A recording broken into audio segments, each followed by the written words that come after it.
Кој од нас барем за миг не посакал да биде крал, да биде владетел, да биде меѓу звездите?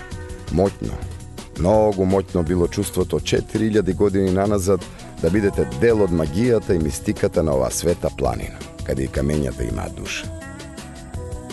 На локалитетот е лоцирана централната позиција за наблюдување на небесните тела, како и постоењето на 7 маркери изработени во вертикалните стени, со кои се означувале местата на изгревање на Сонцето и Месечината. Ова се камени седишта наречени тронови, исклесени од карпа, поставени во правец од север-југ. На овој начин, доколку сте седнат на ова и само на ова место, вас и само вас ве осветлува првиот утрински сончев зрак. И вие, само вие сте во онаа непосредна врска со Бога.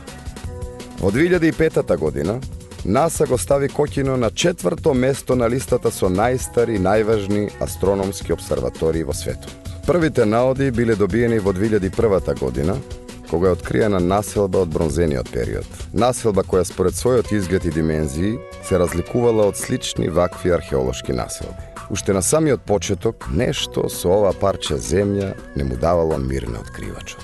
Обсерваторијата е стара 4000 години и преку нејзе може да се одредат 4 главни позиции на Месечината и 3 главни позиции на Сонцето во текот на една година.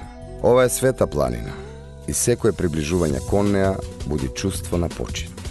4000 години побиваат 4000 говорници за нашето непостоење. Мистичноста на овој простор бе води во размислување за едно место на кое еден народ живее со генерации. Во оваа моја чудесна земја, мигот тешко се повторува.